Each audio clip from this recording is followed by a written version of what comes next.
Gawang Kamay, which when translated means handmade, was started in the Barangay Escopa 3 as a community organization by mothers within the neighborhood. They were looking for ways to help their children get the resources they needed in order to get an education and eventually lead successful lives themselves. Since some of the women had prior skills in sewing, they decided to put those to use and create a garment manufacturing social enterprise. Using sewing machines graciously donated to them by Ateneo University de Manila and the Philippines Department of Labor and Employment, they were able to get their organization underway. They have 3 branches of operations: sales and marketing, which handles the selling of their goods and expanding the client base; heat press, which handles the production of garments; and tutorial, which sets up training sessions with community children for various skills. One of Gawang Kamay's bestsellers are their beautiful array of eco bags, which are typically used by customers to buy groceries. They've come up with so many different designs that could only be possible in an organization that specializes in handmade products. Their quality control department also sees to it that only the most well-crafted products make it to their customers. The COVID-19 pandemic completely uprooted Gawang Kamay's operations. With the strict national lockdown, over the last 2 years, the mothers of the social enterprise had no choice but to adapt to the new normal. Noong pandemic, parang naglaylo po ako sa Gawang Kamay. Hindi po ako naging active kasi may konting kadailanan. Tumutok ako sa pamilya ko, saka sa mga anak ko na nag-aaral.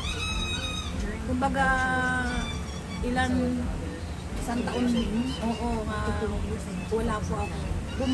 Noong nabago na po yung namin presidente, saka lang po ako na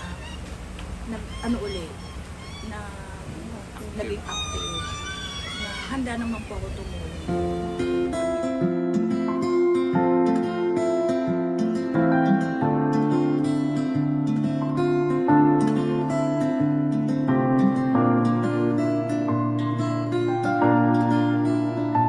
Part of what makes Gawang Kamay so special is its integration into the community and how it operates as its own community for all of the mothers that are involved. The camaraderie between the members is inspirational and something any organization could be proud of. Balikan namin nung po ako si mission, kasi may mission, may vision eh. Balikan namin yun. Kasi itinuro naman sa amin. Yung nga namin sa ma-pride kami. Hindi na iwasan. We always go back. That's awesome. Marami ako natutunan kasi marami kaming seminars na inaatinan, lalo na sa mga kabataan. Kung ano yung dapat at hindi dapat, lalo na sa panahon ngayon na maraming yung mga bata na papasok sa mga cyber sex at saka yung mga bullying sa school. Yan. Ako sa Gawang Kamay, marami ako natutunan dahil sa mga training na naatinan ko, marami ako. Gawang Kamay is nagiging mabuti akong leader because of Gawang Kamay, at saka naging a good member because of Gawang Kamay. Ang Gawang Kamay para sa akin, ito yung humasa sa akin para matuto makisalamuha sa iba't ibang tao. Ito ako natuto na hindi matakot na humarap. Ganon din yung anak ko, natuto siyang makisalamuha din, dati bahay at eskwelahan lang siya. Ngayon magaling na siyang makisalamuha sa tao.